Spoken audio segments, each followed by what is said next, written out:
So then, the Kingdom of Gondor, the Stone Land, and we will of course be on very hard difficulty because that is what the mod is balanced around. And in terms of overview then, it is an infantry focused faction. We have regional training restrictions because we have fiefdoms, and a large starting domain of course, and multiple enemies. Now we have some notable units as well here. These are the Fountain Guard, a pike unit, Wardens of the White Tower, which we will also see pretty soon, Ithilien Rangers, and this is what you see in the films with Faramir, and we shall see them pretty soon as well.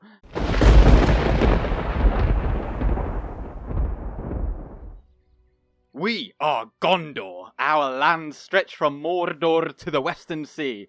Our fiefs remain unstricken by any machinations of the Dark Lord, and vivid is the light of Minas Tirith, the Tower of God, that shines brightly in us all. The flame of Numenor still burns in our hearts when we see the White City, and pride still blooms in those that march to the defence of the West.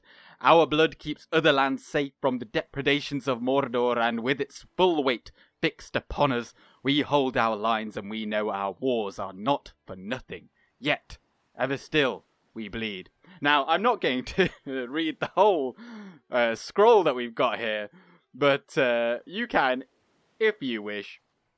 You can pause it. But hello and welcome to the channel. This is Gone with Gandalf, and every now and then I do Divide and Conquer version 4.5 playthroughs, and I still have one ongoing as the Elves of Mirkwood, but I thought, why not mix it up and show you guys something else as well. Now, I have been thinking long and hard about which faction to go for, and I decided to go for Gondor, the reason being because it's kind of like everyone knows Gondor. It's a lot of people's favourite faction, and we get to play with some iconic generals such as Captain General Boromir, and then we've got Denethor, who is the steward, and he actually looks like Denethor a little bit. But the plan is, or the plan for this campaign, I'm going to put up a map on the screen. Hopefully I know how to do that. I'm going to put up a map and show the old borders of the Kingdom of Gondor at its peak. And I think that's solid. That's a solid goal to go for. So that is the goal. But in case I haven't put it on there, we will be trying to attain all of the lands of River Anduin. Even though Gondor didn't specifically hold them themselves, her allies did. We're going to do that anyway, because otherwise it might not be particularly compelling.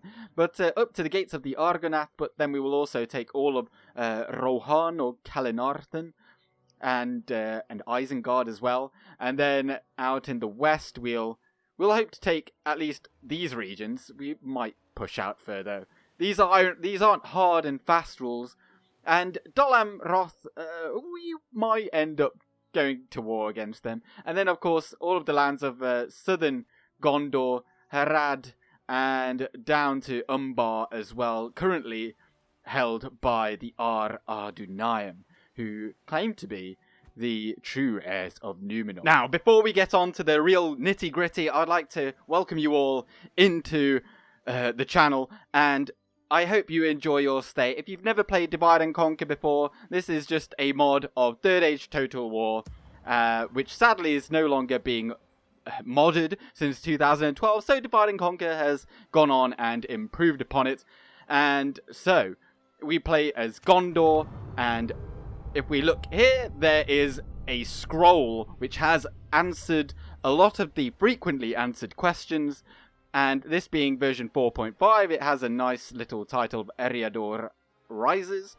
But things such as town halls being required in order to train units and whatnot. Obviously, I myself have already played this game before, so I don't necessarily need to read that. And then in terms of diplomatic information, this is due to a lot of scripts that begin at the start of the game that are dependent on what faction the player decides to play as. because they allow for some freedom, but we are at war with a lot of people. Although, let's just have a look at who we are at war with. So the Anduin, the King's Men, is all that is translated as, and they are far to the south in Umbar. And then we've got the Haradrim tribes, which are in Harad, the South Lands. The Variags of Cand, they're like over here somewhere, if you look at where my cursor is. And of course, Mordor. Although I will probably just keep saying Mordor because it is difficult and tiresome to keep on rolling the R's like that. And then recruitment report, which is just telling me that there is the barracks event, so we won't be able to get our finest units until about the 60th turn, which is about 4 years from now. And speaking of the year, this is in the year 2980 of the Third Age. Now, you will be aware that the War of the Ring only really began in the middle of 3018 of the Third Age, when Sauron attacked Western Osgiliath, and Boromir and Faramir actually pushed them back over the bridge, and then that kind of began the War of the Ring. But we do have Boromir as the Captain of Gondor, although he wouldn't actually be alive. It does say that he's 23, but he did actually only become part of this world in 2978, I think, but they've kind of made some leeway with some of these. Now, we've got Faramir up in a fort here, where approximately the fort of Henneth Annun, or Annun, would have been. Now, there is a script tied in this new version. And now, I haven't played as Gondor really ever. But having watched Arahir Galadirathon's video as the faction overview for Gondor, they have added a script to the Anor Palantir. And Anor is just the sun, or yeah, it is the sun, just in Sindarin. Whereas in Quenya, it is Anar, I believe. And Minas Anor is Minas Tirith's former name, and these are the lands of Anorian of the sun. And there is a Palantir, which currently isn't shown in his traits, but I think it does come up here. Now, there are some negative and good effects that come of that, and which kind of add a bit of a role-playing element to the campaign. Captain of Gondor. And one of them, I think, is if either Faramir or Boromir die, it can give very bad faction-wide negatives. Now, we are going to just move Faramir over into this fort, because as you can see, we are losing a hefty amount of money at game start, and none of our regions are particularly built up. We have a lot of them, but most of them have very little infrastructure. Tarnos Tir being a castle, it's got a garrison's quarters where we can train some of our units, but then some of these regions have very little. Indeed, Serralond has nothing but a library, which is our culture increasing building. So we're going to have a lot of difficulties in the beginning because we need to actually build up the infrastructure, but we will not have the money to do up every single settlement. So for this reason, I believe both Calenhad and Ethring can both build gold mines, which give a hefty bonus to income for quite a large, substantial opening cost. So I think what we're going to do is first build the Mason's Hall. Now, the Mason's Hall is going to reduce the building costs by 15%. Building time is also reduced, but by only 20%. But you will notice that with the mines being 4,500 gold coins, well, and that's going to pay for a hefty chunk of that, although it does cost 950 on its own. Now, I could potentially just straight up build that now, but with it taking 6 turns, this Mason's Hall actually reduces it by 1 turn. It's only 1 turn longer, and then we might save some money in the long run. So my thinking is build a Mason's Hall there, with the idea to build a mine there, and Ethring as well. You also can get a Mason's Hall. Now then, Minas Tirith, I think this is one of our key settlements, of course. It is our capital. We aren't ever going to have any corruption here, which will have a negative income effect. So I think what we're going to do here, we can also build a mine here, but it's only iron, I think, which isn't that amazing. So let's get a grain exchange. A grain exchange gives a flat income bonus of 50, and also increase to trade by about 50 as well. So that is going to pay for itself in a few turns. But that isn't everything we can really, or should do, at this hour, because we can already train a Fountain Guard unit here, but we won't be able to get another one for 40 turns. So it is well worth getting that now. This comes directly from the Tower of Ecthelion, which is this tower here, the top of Minas Tirith. This is a unique building and denoted by the circular UI, as are the Great Gates, the Othram, and the Anor Stone. Now, after the barracks event, hopefully we can get those more often, but for now that is as many as we can get, and they will be crucial to holding the bridge here at Western Osgiliath. Now, Eastern Osgiliath as well is currently held by the Gondorian rebels, apparently, although they are all orcs. Now, at this time, or at this point in the timeline, Eastern Osgiliath is kind of overrun with orcs anyway. Certainly Hirluin is.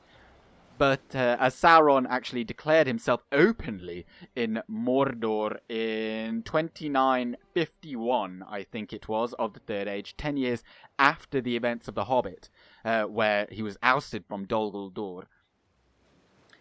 But Mordor will come. Obviously, this is the first turn. When I press this button, there is an auto-expansion for all AI factions, and they get gifted certain regions. And I think Mordor... No, they don't get that. Well, we'll see. We'll see. Okay, but out in the east, this is where the real party begins. Now, up here, we've got Duin here, and he comes with Blackroot Vale Archers. And this is one of the fiefdom units.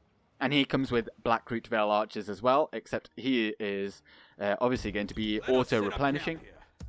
And this is the fort denotes where Erech is, and this is where the Stone of Erech is, and Edoras is on the other side. And here you'd have like the Dwimmerborg, where the Men of the Mountain were. And the Stone of Erech is very important because that is where Isildur made the Men of the Mountain swear their oaths of allegiance, and of course that is then when Aragorn goes over there and gets the army of the dead. Captain of Gondor.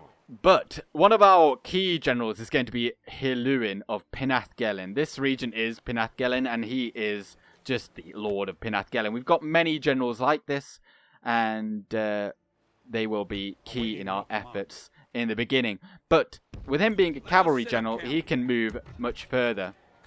Now, the people of Serralon don't like us, but such is life. You will have to deal with us because we can't actually build anything there to make you like us more. And then we've got some Amphalas pikemen here. We're also going to move them out. Now, a lot of these units I will show in the battle. For now, though, let's just get on with it. Now, the idea out here in the west is to use Hirluin and abuse his cavalry bodyguard, really, to take out first this unit of rebels, because they will be causing devastation, harming our income here in Londgalen, which already isn't making a whole lot because of corruption and distance to capital. But that will start costing us, and the area will go black there, just as it does in medieval Total War 2. But then I'll march north to Cirith Iaur to kind of take this region of Nani Fauge. Interesting. I don't know what that means. I think it means Vale of Fauge. And we'll use Duin here and his Blackroot Vale archers to link up with him after he's dealt with this rebel force, and then we will march down south and hopefully try and nip into Daragrondost before the clansmen of Enid Wythe come down, because I think they do have a tendency to come down this coast and nip in there. But that would be really useful for us to have a castle there on the border, so we can make sure nothing comes in through this gap, and then of course nothing comes through this gap here in the White Mountains, because no other force is going to come through here. And of course we are allied to Rohan, and they currently hold both the Eastfold and Eastern Net. But then in terms of other places where we should be orchestrating our efforts here in the Protect beginning. blood of Numenor. There is a rebel army just here with Captain Cair. Great name.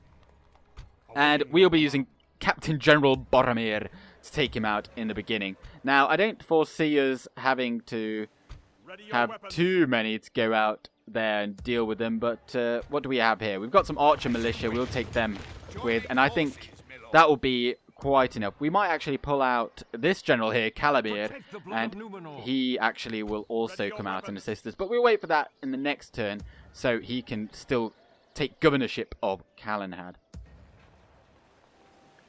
And the reason I pulled out Faramir is because I don't want him to get caught up in this fort here. And I don't want him to die. Now, we do have a spy here, so we can actually move him over the river. And you can see here we have Minas Morgul, and there's a sizable garrison in there at game start. And then there's also Cirith Ungol, the pass of... Oh no, I can't remember what it's called. I can't remember what Cirith means. Maybe I'll look it up for next time. But Ungol means spider. It's got something to do with spider, which of course Shelob is in the pass here. Now then, we have a large issue with many forces in a lot of these towns, and they're not free. Orodreth of Pelargir comes with Lebanon Marines, just like this unit here, but he is currently free, so we're going to keep him there to provide public order bonuses and whatnot. But the rest of these guys, we're going to start moving them north, and we're going to move them into this fort, because forts give free upkeep for up to 4 units. And then here we've got Forlong the Fat. Well, he is the Lord of Lossarnac, and he marches to Minas Tirith during the War of the Ring with axemen, hence he's given Lossarnac axemen, which are very good shock infantry, effective against armor, frighten nearby enemy infantry, and they will be very useful. Although we do actually need some units in Osgiliath, otherwise they will take it. And I think we might get 2 units of free upkeep in here, as it is a fortress at game start, which is very handy. Now, what else do we need to move out? Now, this Gondor militia, you also are going to come up this way, because at the beginning of the game, we won't be needing to particularly push out this way. We'd rather have Dol Amroth handle the mouths of the Anduin at the beginning of the game, because we will certainly have to concentrate on Mordor.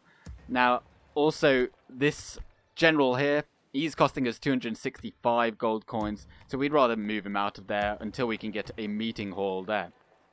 And a meeting hall is just... if I could just find one, like so. So you get a number of free upkeep there, you get 1, and that is just town hall. Required also to actually train your units. Now, our garrison here in Tarnost is notable because, what is your name? Eorthon. Eorthon comes with Royal Swan Guard, which is the cavalry general's bodyguard of Dol Amroth. But as this is, oh, now it's only called Lamadon. Interesting. Oh, well, this used to be called Northern Belfalas, which is kind of what this whole region here is. So, him coming with Royal Swan Guard is really good. And cavalry bodyguards are very, very overpowered in this game. So I'm going to also be sending him this way, so he can get slaughtering some orcs. Now, these gentlemen, I think... where shall I send you off to die? I think we'll send you off this way, because one of the perks of playing as... Ooh, you actually make a lot of money, so you stay in there. But one of the perks of playing with Gondor is there is a script. That there are Corsair invasions, I believe. And basically what will happen is a force of Ardunaim, or Corsairs, will land somewhere along this shore, and then they will besiege our settlements here. And the only way to stop it is by taking Umbar yourself. So until that point, which will be relatively late in the game, I'd imagine, we are going to be facing potential raiding along this coast. So we will need some kind of forces manning these forts.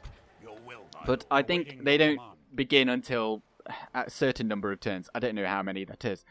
But all I'm going to do now is move all of our settlements to low tax rate, those that can, because we do want to town growth, really. Whilst the tax rate, or the tax income is very nice, we'd rather get these towns growing because the larger the town, the more people in it to pay taxes. And you get kind of bonuses from that, obviously, in terms of money. And then also then you can build up your settlements that then improve their performance, naturally. And also, I think we're going to get some Gondor infantry. Now, this is also a post-barracks event unit, but for whatever reason, you can actually train them already in Minas Tirith itself at game start. I'm just checking why that is. Oh, okay, well, we've got a barracks in here, which is interesting because that is a post-barracks event unit, or building rather. As you can see, it's not shown here. If you go to the castle line, we can see it there, yeah. And you won't be able to build this anywhere else until after the barracks event. Hence, you can kind of see what else in there. But in here, we've got some area recruitment units, such as the Wardens of the White Tower, which actually Boromir comes with. And we will see them in the next turn. But we'll train those Gondor infantry because they will become quite useful. Although we'll also get that diplomat. Maybe I'll get that... We'll get that first, so then we can start selling off map information to other nations. But I think that is it for this very first turn, so yes, we shall see what goes on in the next. Dolam Roth claims Etheland, the Elf Haven, and here we have the Boast? Oh, I swear I'll get the hang of speaking one day. But anyway, the Great Eye is watching. We have crossed into the Ered Lithiu, into the Dark Lord's lands, and now its accursed eye atop Barad-dûr is fixed firmly upon us. We must take our next decisions carefully. Our scouts report that the Orcs are streaming towards the Gorgoroth Plateau. Sauron is gathering his forces at the foot of his ancient fortress. I'll stop reading from now on. But I think all that means is this kind of banner, or showing the banner like that, usually denotes that there is a stack or an army that has been scripted in. And I think that means that something to do with, basically, as we are playing as Gondor, Mordor gets boosted a bit against the player. And holy moly, look at that. And they're going to stick me. Please don't. And then there's another stack of Mauhur directly behind there. So they are going to take Eastern Osgiliath, although I'm quite happy about that because that is a sizable garrison that I'd rather not whittle our own troops away at. Now, end of turn report, we have, of course, lost a lot of money, but militarily, we're third. Interesting. Although we won't be able to get any more troops for quite a long time. But not quite a long time.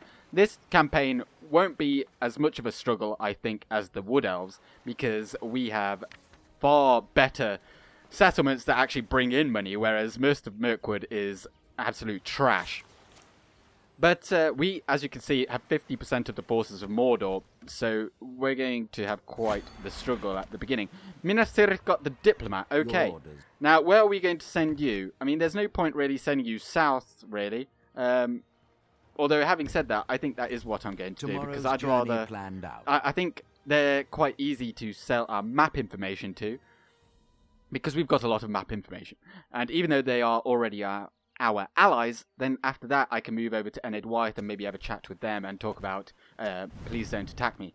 And largest faction. Well, I can't take all the credit for that. And we'll keep on moving these Amphalas pikemen this way. And Hirluin, next turn, we'll be able to reach those rebels. I don't think they'll have a whole lot. You, Gondor militia, you may stay in there for this turn, because you are saving us 210 gold coins. And actually, what is your name? Dinenion? We can't take you out of there. Oh, we didn't turn you on low tax rate. Oh, gosh golly. You also come with Amphalas pikemen. We might actually take you rather than this Gondor militia then, because you are replenishing. But, well, for now... Wait, actually, how much do you cost me? How much am I paying you? 290. Well, how about you do that, and you go in there. Well, you're not free either. Oh, well. We'll take 2 generals into the next fight anyway. And we will go and get that coward. And this Gondor militia, you can just keep on walking that way, as will Duin here. I like to move them myself rather than allowing the AI to do it. And we have some here as well. And in Calimbel, we have Angbor the Fearless, which I think is really cool looking. He's got a kilt because they are like clansmen. And he comes with Lamadin clansmen. They're not amazing. They're not like outstanding or anything. But 8 attack, 5 charge, 14 total defense. And they are effective against armor. I just like the look of the unit. And they get really cool pauldrons when they upgrade. But for now he is free when he's in there. And he is providing a boost to the settlement. So he's just going to be staying in there. Now Iorthon, you're going to carry on walking this way. Like a good boy. And then we'll get some free upkeep in there, like so. Well, actually, you then move into Minas Tirith if you can, because I know we can get free upkeep in there. But for now, then, let us go and attack this rebel force. What do you have? 1, 2, 3, 4, 5 units of archers. Interesting. Well, how about we just hold on a moment, and we'll bring in Faramir as well. Oh, they didn't like that. Well, too bad for you. We're going to come at you anyway. Unfortunately, it was raining all the time, but here is Boromir. As you can see, he looks exactly like, you can't even tell this is a mod of a game. It looks so like the films Sean Bean. Hopefully he doesn't die. But these are the Wardens of the White Tower. Look how cool they look. Look at that shield. And they want to eat everyone's hearts out. But look at that design as well on the armor. They just look so cool. And then we've got some archer militia. They're not anything really to write home about, but they've got the White Tree of Gondor. Some of them, they are just militia forces. And then here is the unupgraded. Obviously, both of these units get upgraded looks, and they'll look much more like the unit card, as you can see here. But these are the Gondor archers, and this is what they look like. Pretty cool. And then what else do we have? Then we've got Gondor spearmen, and they've got the White Tree there as well on the shields. And here is the officer. This is kind of what they'll all look like. And then Gondor infantry. Oh yes, and here is the general's bodyguard, which are just very elite spearmen. And this is the standard bodyguard unit for the men of Gondor. However, as a veteran of this mod, I could tell you that the AI is going to be very cowardly, and they're going to be up on that hill.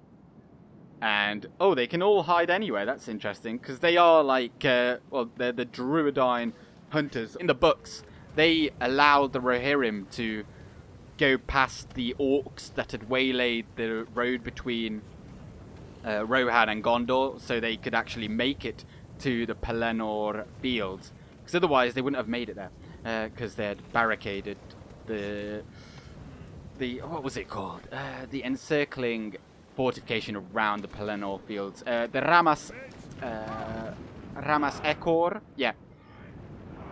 Okay, they seem to be coming for us. All I've done here is move Boromir to the front.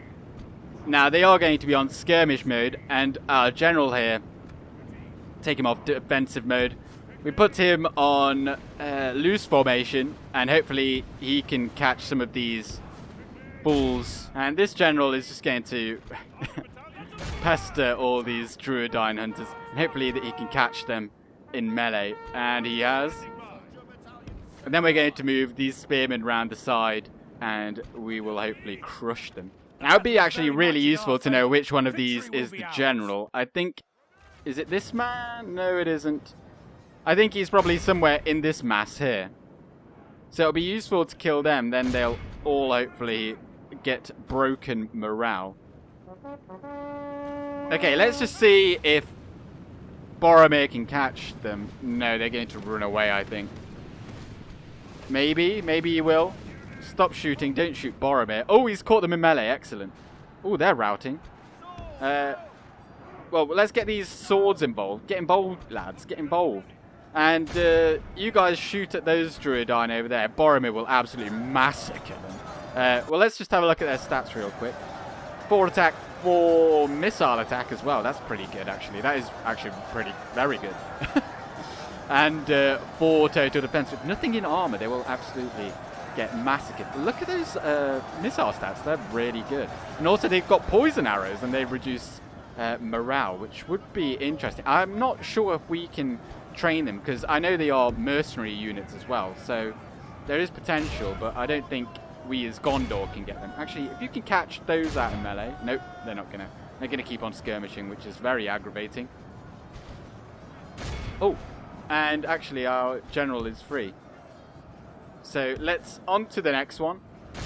Well, Archer Militia, you shoot at them because they're closer and your accuracy sucks. And if the general is actually in here, then we do well to kill him off, and then the rest of this battle will be far easier.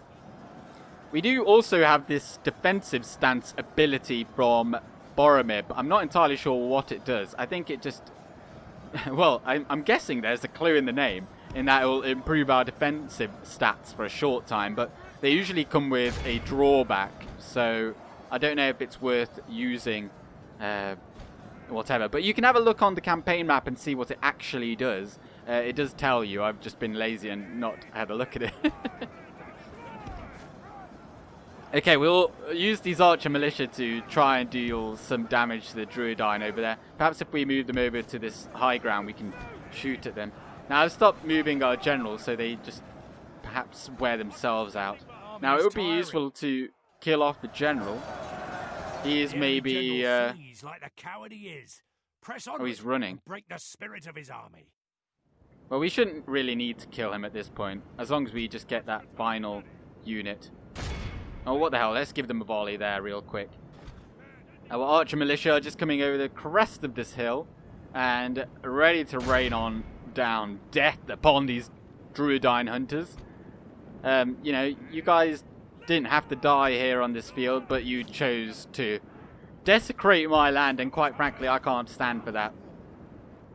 Now, sadly, all of our units are pretty tired, A, and B, they are very, very slow. So, trying to catch these Druidine hunters who have a 10% movement speed increase, whereas we probably have a negative one, especially with these heavily armored ones. Oh no, okay, so they still move 10% faster. We will never catch them. Unless, how about our archers? What are you like? No, you're pretty slow as well. And cavalry isn't something we get plentiful amounts of, so maybe Jordan could have been handy to have here, but he is very far away, so... Well, it does appear that they're trying to shoot at our archers. But... Oh, catch them, catch them, catch them! The enemy army flees. Yes, we got them. them You know what? We've killed over 85% already. We can just let them all go. Gondor archers got the most kills. No real... Now, as I did just really cut myself off there, archers are outstanding, and they are the silent killers. And Captain General Boromir, I think what I'm going to do, actually... do you have free upkeep in there? No, you don't. I wonder if one of these is free in there. Oh, okay, they are. Can you get 2 in there? As you wish. Oh, as you wish. Well, maybe Faramir as well is free in there then. Presumably, because, okay, free upkeep, we get 3 there, and we can actually train Ithilien Rangers here. Good, because this is, of course, Ithilien, which runs, well, from Ostithil to the Forest of Ithilien. It is largely just everything here, and it might even include the lands of the Poros here. I think it does, but that land is currently held by Cand, and Dol Amroth will probably end up taking it from them for a time. Now, we're hoping Mordor take that and kind of kill a lot of themselves out, so then we can just march in there and take it for ourselves. Oh, but how about we... Because we are going to have quite a considerable garrison in here for quite a while, I'm thinking maybe we get a meeting hall in there, because that will save us, well, about 200 plus gold per turn. And, well, we've moved everyone else for the turn, and there's nothing else to do, so let's just move on to the next one. Well then, on the next turn, we get another scripted message on the Stone of Anor, which does give a bit of a backstory of the Palantiri, the Seeing Stones. I actually, if you're interested, shameless self-plug, I mean, who cares? This is my channel, if you didn't know. And I've done a video detailing, it's not really, I mean, I called it a guide. And basically, assuming you had a Palantir yourself, you would then know how to use it. I just read the unfinished tales, really, and I made it into a video. But I'm not going to read all this because I'm awful at reading, as you have already noticed. And English isn't even my first language, so get off my case. But basically, bad things might happen to Denethor if things might happen to his sons, and other things if the war against Mordor doesn't go well. So you can see here that he has now used the Anor stone, but for now it's good. Good things are, like, nothing bad has come of that. So nothing to fear. Calenhad got its Mason's Halls, excellent, and Ethering as well, but we don't have a lot of money. Can we even get... Oh, thank God. For a second then, I was like, can we even get the mines? But we bloody well can. And 450 gold coins per turn is going to be coming from that. So it will be paying itself off very quickly. And then we will be forever, perennially in the profits. But I did say that Faramir is going back in there because he does increase the income there by quite a lot. But I can't help but notice that there's a guy called Mauhur that is sniffing around Cair Andros, which would be unfortunate for him to do so. So what we are going to do, we are going to march and go right on that bridge, and we're hopefully going to get a tasty little bridge battle. Now, they might think that they've got a chance. Now, actually, shall we attack them? Yeah, let's not. let's not. Let's not do that. But how about we bring in those Gondor archers over? Oh my word! I nearly let that slip, and he would have gone all the way around. First go in there, and then there. Now this is quite sneaky, because if they attack us, we will obviously get, well, hopefully, I think we do.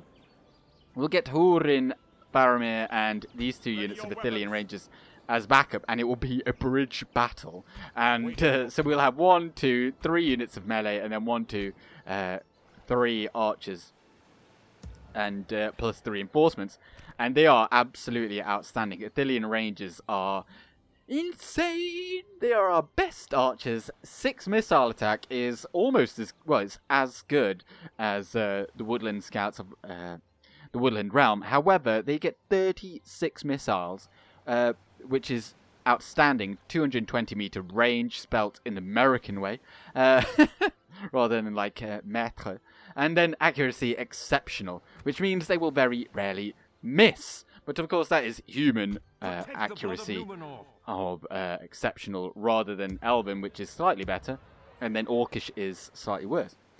But now, if they do besiegers there, we will have to, well, we're going to have to do something about that. So, how about we move all 3 of you in there by my command, and we will have to move in a general in there, but Iorthon isn't particularly useful in a city, so we're going to move him over there. Actually, I could have maybe got him into Cair Andros. Well, we won't really use him on a bridge either. So, Forlong the Fat, get your fat ass over into Western Osgiliath. We are going to lose some money because we are now going to have to pay them rather than keep them on furlough. So, that's quite unfortunate, and we will be going into the red. But, over here in the west... Onward! Oh, what? What? How? How is this possible? We saw you were there. We knew you were there. How can you ambush us? Oh my word. Okay, so they've got some Azrazair archers, which aren't very good. They've got some Azrazair raiders, which also aren't very good. But then they've got some Azrazair crossbowmen, and they also... Actually, they're okay. They are a crossbow-wielding unit, effective against armor. Well, we've got no choice. We can't really we can withdraw, but then we can't make the attack this turn. So, let's see just how overpowered cavalry are, okay? Okay then, well, here we are. We've got some Amphalas pikemen, which are, they are pikemen, which, even though the attack is very small, you could kind of triple that attack to make it 9, and that'll give you kind of roundabout how good the animation is, because they can just keep on poking while the enemy can't even get close. So they are very good. I put them in loose formation because they do have a lot of archers, and they will be taking the brunt of it. But over here we've got Hirluin of Pinath-Gelin, and he comes with Pinath-Gelin cavalry, which are outstanding. Medium tier shock cavalry, 9 charge bonus, 8 attack, and they are going to absolutely slaughter these archers, hopefully. And then on this side we've got some of the Gondor cavalry militia. They aren't very good, but they are still cavalry, and you will see just how good they can be. So let us go in here. You run straight at them. Hirluin, you are basically, like, hopefully we don't get him killed, because that is going to put up my plan for this campaign. Well, I was going to say a word, but I'd rather keep it relatively PG. But it's going to... no, I can't say that either. It's going to... It's going to have a modest effect on the success of our campaign. Let's say that. Oh my word.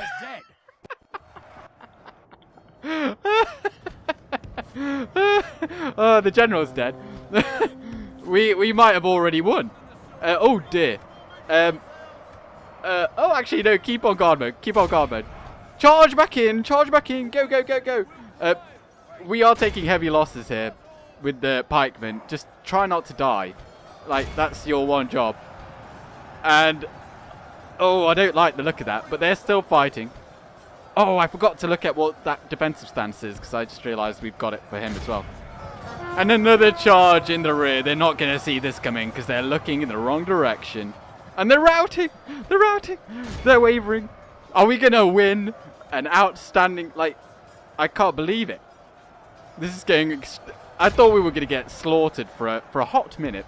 But they're all routing. I've got this on times 6 speed, because... that's just how we roll. And charge into the side. Actually, charge those archers over there. I'd rather you kill them. And we'll give them a bit of distance so we get a nice charge. Oh, beautiful. It wasn't that good because they kind of... they have lost half their men.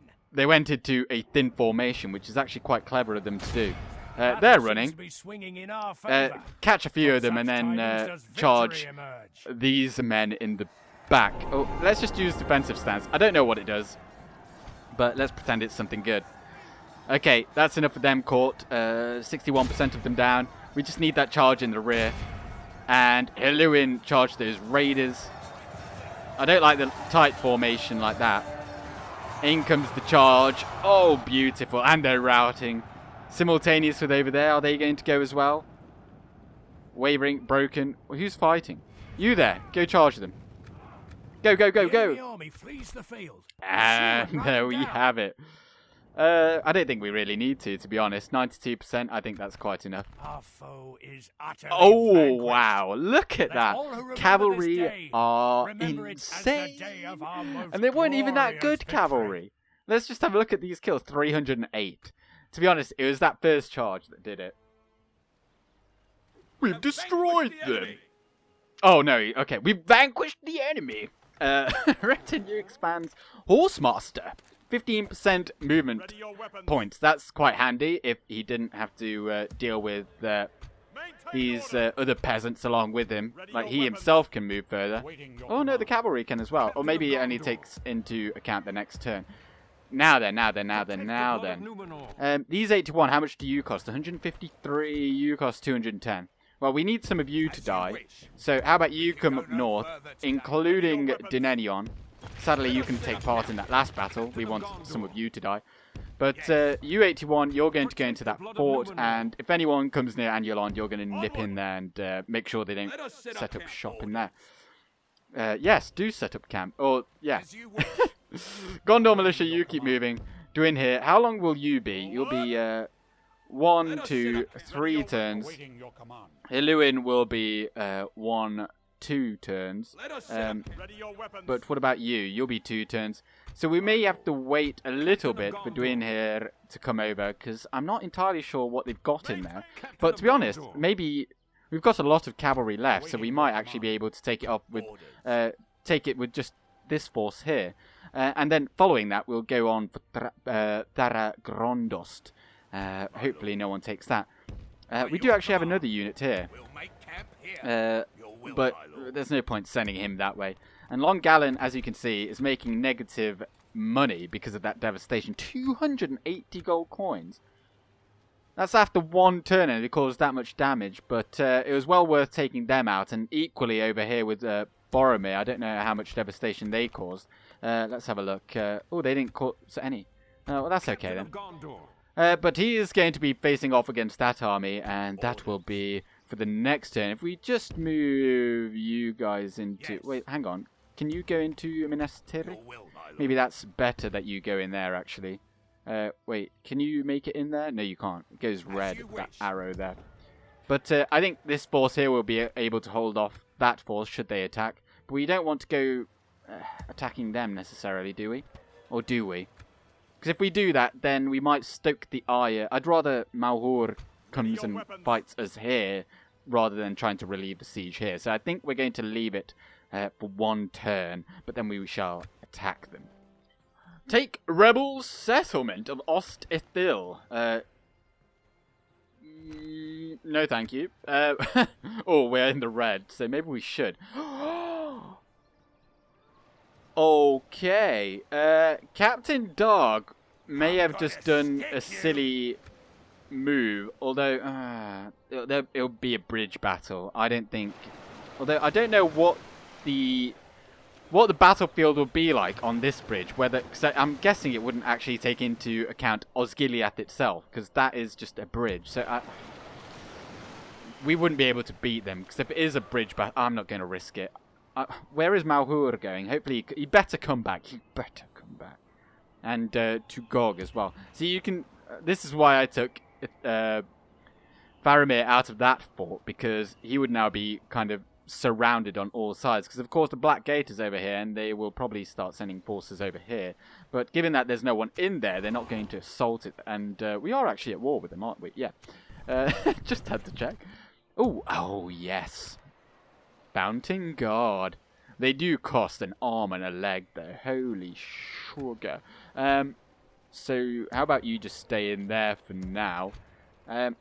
Gondor infantry. Now, we don't want to put too many forces here, because we want them to think that they're going to beat us, so they attack. And, yes. Minas Tirith got a grain exchange.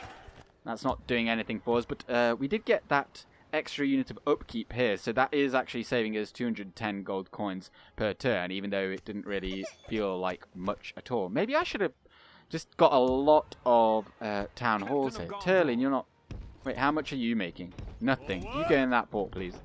I'm not paying for you. During the end turn, Fildir did move, but let's go to have a chat with my friend. them. Make offer, map information. Now, I was watching one of Arahir's videos earlier this week, and in that, one of his viewers had told him that you can charge 200 gold per region for map information. Although they are bankrupt. So they're probably not going to be doing that. So how about regular tribute? If you're bankrupt, how much do you have? Well, we've got... How many regions do we have? 7? 8? How about 8? Wait, did I do that right? Did I mess that up? I hope they're giving me...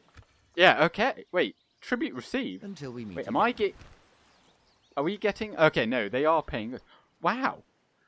That is actually great that that works. How many regions do we really have? 1, 2, 3, 4, 5, 6, 7, 8. Okay, I've shortchanged myself. 9, 10, 11, 12, 13, 14? Wow, okay. Well, I'll know for next time, I guess. Yes. And you go into them bushes. And you join them. You stand on that bridge, and hopefully they have no forces to come and attack us. A couple of turns, or maybe next turn. Next turn we'll move Hirluin, and we'll also get this unit of Gondor militia, and I think that might be enough, because cavalry are overpowered. And then Duin here, maybe we should have just marched you this way to begin with. But, oh well, what is done is done. I don't think there's anything else that can be done in this turn, though. Awaiting your command. I think that's everything. It's generally just waiting for Malhur to attack him, then we wait for our forces in the east to do their work as well. I was really hoping that Mordor was going to attack us, but they did not, which is annoying. But, ooh, interestingly, they have come out of the settlement here. If we just inch a little bit closer, let's... Look, oh. I don't know. I don't know if we... They've got probably 3 units of bandits there. 4 attack, 8 defense. Which isn't amazing, but we haven't got amazing troops either. Yes, we've got Hirluin. And... Denedion also is decent. But then they've got all these, like, sellswords. They're, like, 14 attack, 18 defense. Your will, my lord. So I don't know if there's any reason to actually risk it. But if those units come over here, we will beat them on this bridge over. Or what if we just all link up here? Or better yet, yeah. So you go there. They might come for Duin here, and then Hirluin will ambush them in the trees. That could be a good idea. And if they don't, then next turn we'll join up and we'll kill them all anyway. So it doesn't really matter. War declared. Isengard surprisingly have attacked Rohan. Who would have thought? Profits, we have gone down. Where is mining? Oh wait, are the mines not yet built? I thought they were. 3 more turns. Okay, so 3 more turns and that'll get going. Settlement besiege. Oh, I missed that. If I were to sally out, what would that look like? This evil.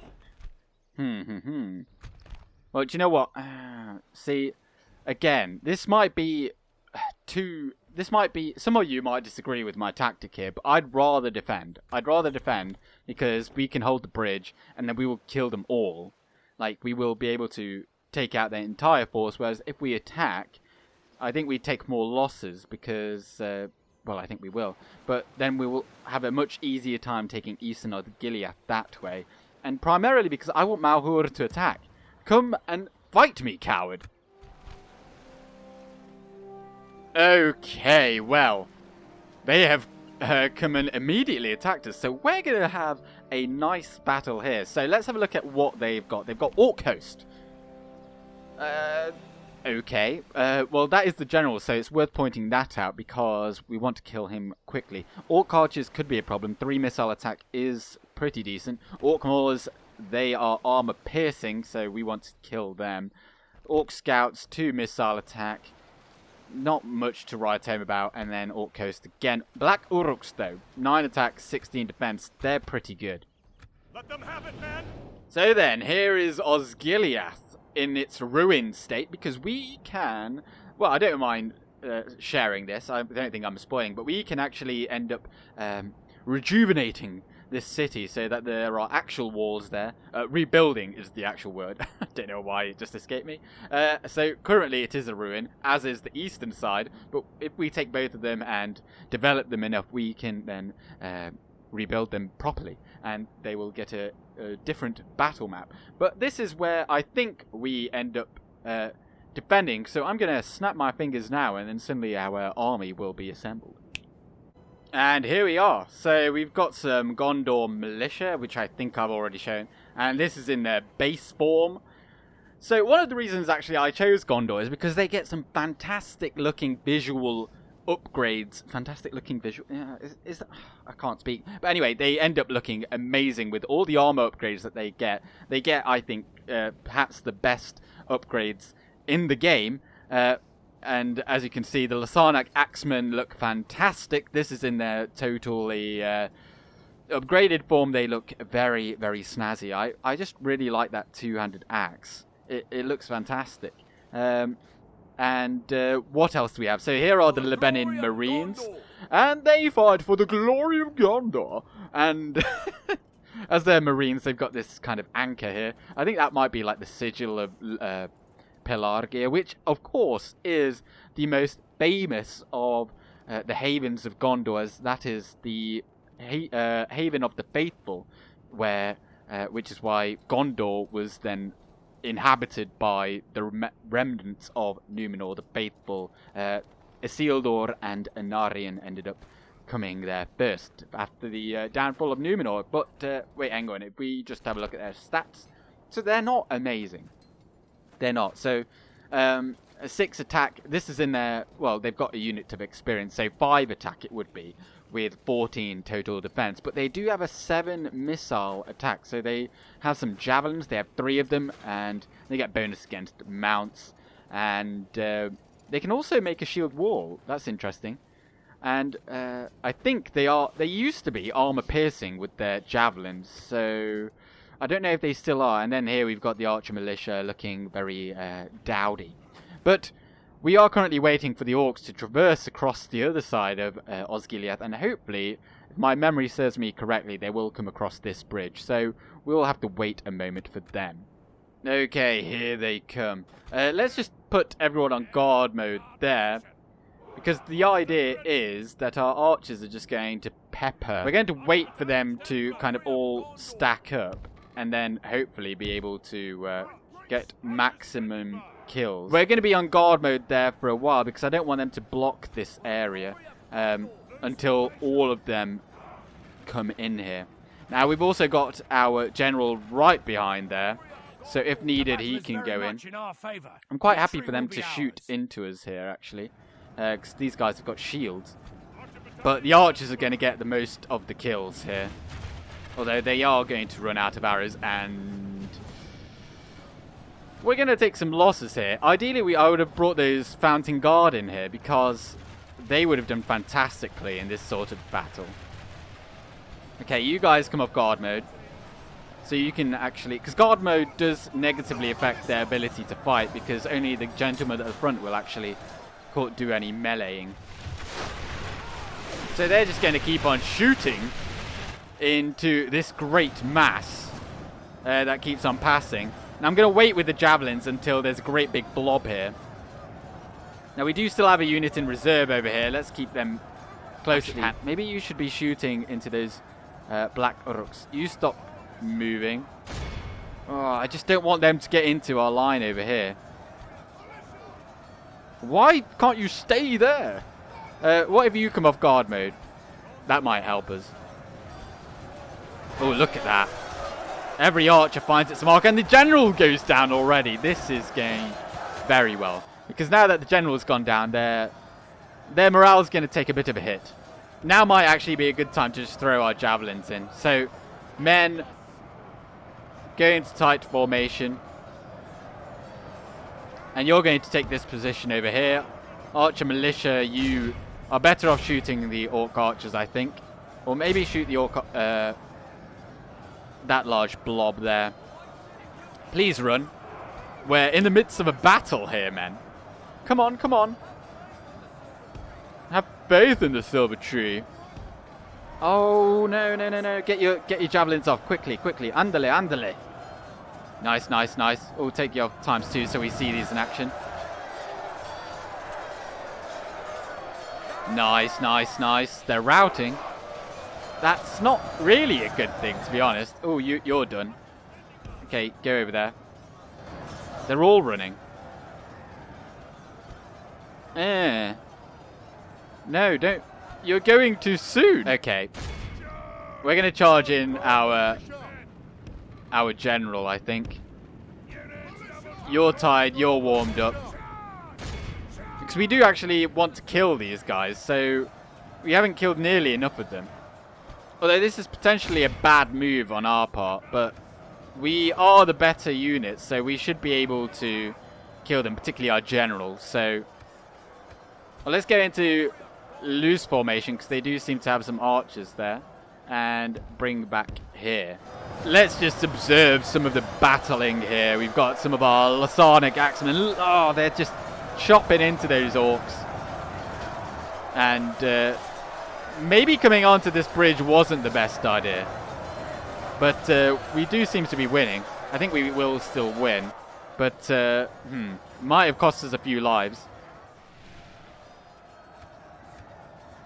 Now, I've been forced to move the unused units over there because their archers seem to be shooting us. And this isn't so bad if they just do these arcing shots because they won't do it a whole lot of damage. But obviously, we'd rather them not do that. But sadly, we didn't have enough ammo on one unit of archer militia. But they will soon run out. And then they will have to come into melee and they will wither beneath our axes of the Lasanic axemen. And they are all wavering, so it is only a matter of time. And Forlong has only lost about 10 men. Although, let's use this leadership. And I don't think I've used this yet, so... never again would the land by his people fall into enemy hands. Okay, that's... Never again would the land of my people fall into enemy hands. Do you know what? I think I never... Well, when I was younger, I always used to think Legolas was my favourite character. Then it became Aragorn, kind of, begrudgingly. And now it's almost... But then it's also like Faramir is like, when you learn more about them, Faramir kind of becomes the favourite. But then now it's almost Boromir. Because he's the guy... that he's really the hero that, I'm not explaining this very well. Maybe I should gather my thoughts. But if you look at what he did for the Fellowship in his short time, I say short time, it was actually quite a long time. But he did so much, particularly his sacrifice to try and save Merry and Pippin. But even though he tried to take the ring from Frodo, you know, he immediately apologized and he knew that he had done wrong. And there's not necessarily anything that he could have done to combat the ring, because he is just a man. And it affects people in different ways, because it didn't necessarily affect Aragorn all that badly compared to him. But he had no control over that. Okay, I think the time has come to bring in some more troops. They're warmed up compared to exhausted. And I think the fresh legs and the fresher numbers might be enough just to break the morale of these orcs.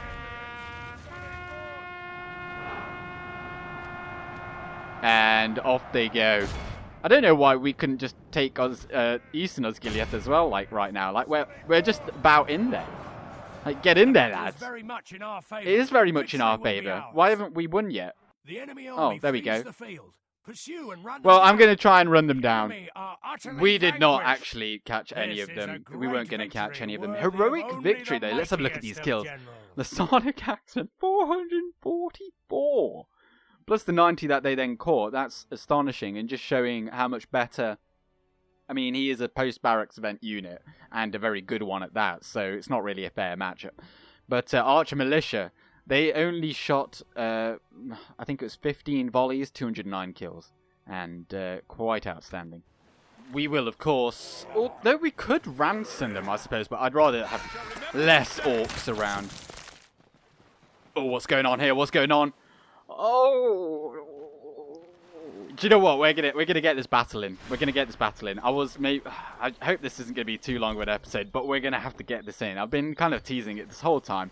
So, Malhur, what have you got? You've got 3 General's Bodyguard. They are 11 attack, 18 defense, effective against armor. So all that does is say if this was an example, an effective against armor unit comes across this total defense would go down to 14 because the armor stat is halved. So that's all it does. And they got 3 of them, and they've got some Black Uruk halberds. Very interesting. That is also these are post-barracks events units, which means they have been given these at the start of the game.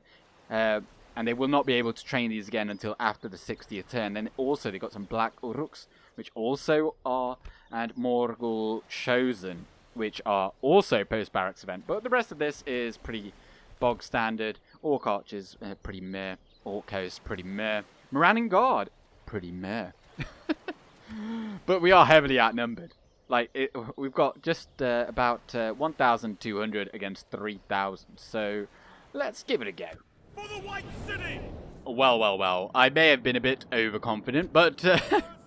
Because looking at this now, we really don't have a whole lot. So, what I'm going to do here, I'm going to put everyone on guard mode here. We've got Boromir. He's already given his post or pre-battle speech. And everyone's feeling very roused over here.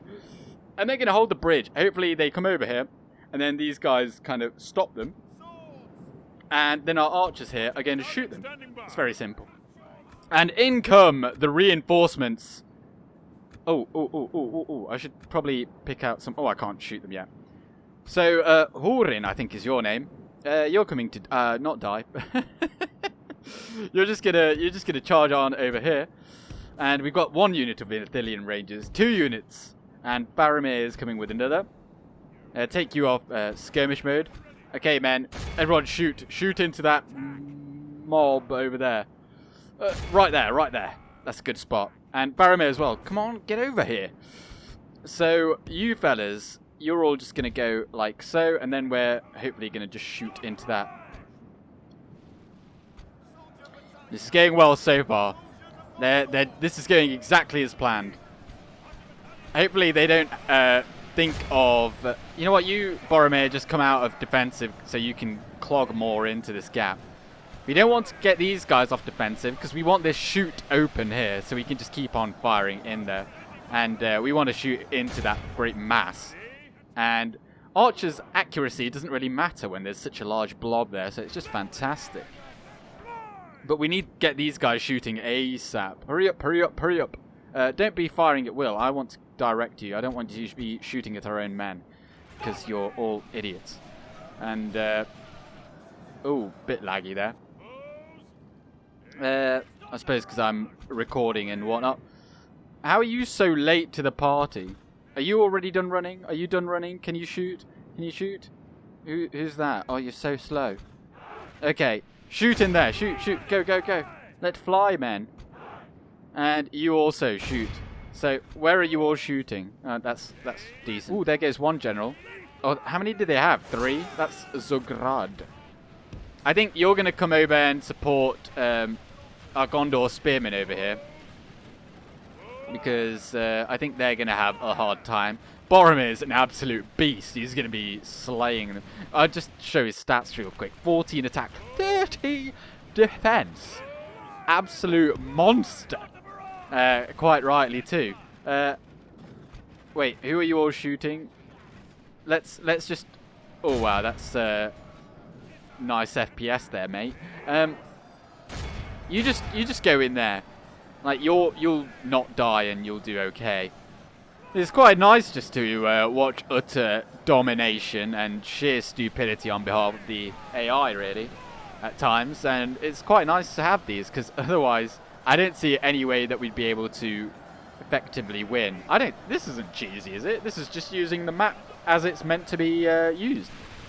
Well, while we're here as well, let's just have a look at the Ithilien Rangers. This is them unupgraded, sorry. I think they do get some armor upgrades. Oh, actually, we can check that out. Well, here's...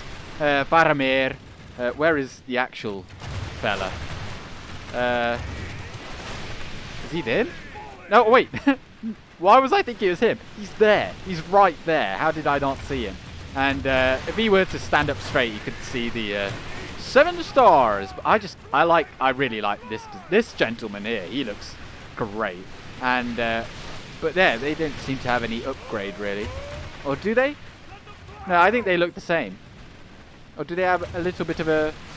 Oh, I don't know. Maybe we should get these guys involved. How about you just come in behind Boromir?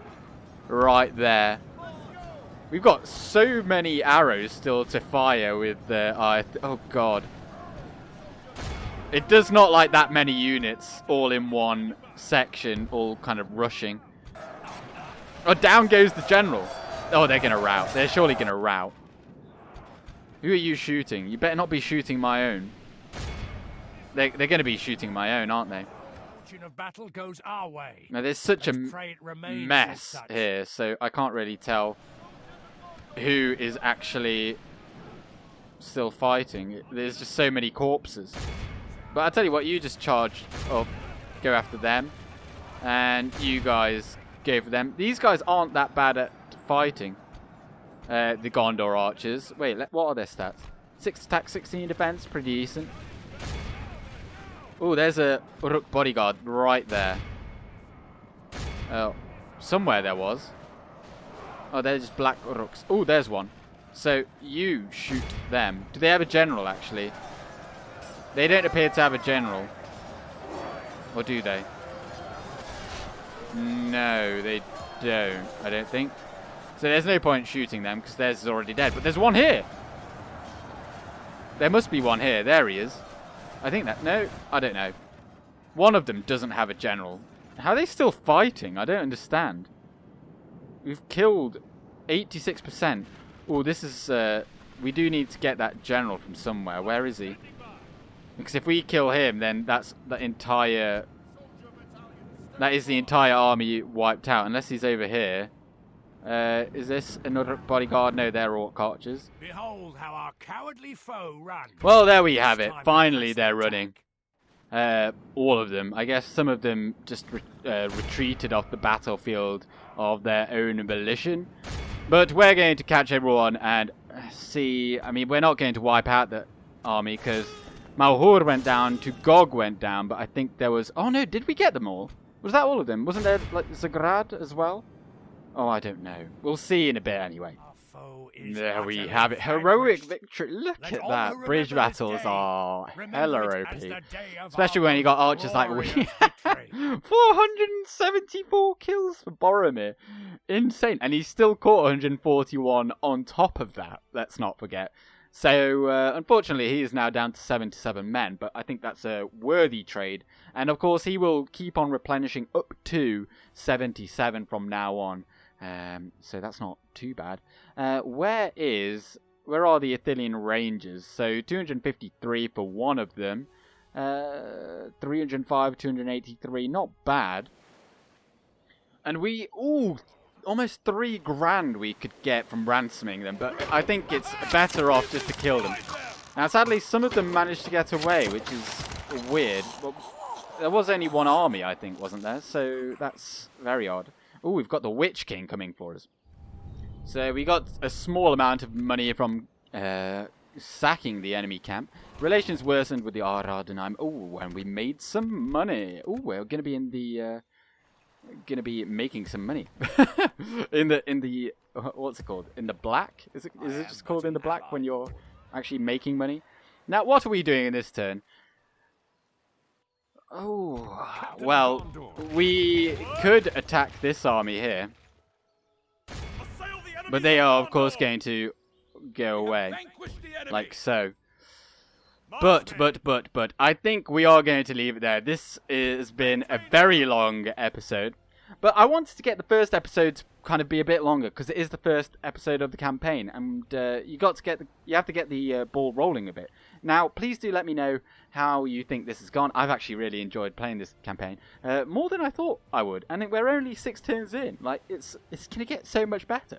I'm thinking of maybe doing a bit of backstory for each of, or like, not like role play, but certain like things that our generals could do, because we've got so many distinguished ones in our roster. So I think that might make it interesting, but let me know how many, because I think maybe 1 a week of these and then doing 2 of the Woodland Realm campaign could be good. So I could potentially do 2 of each as well.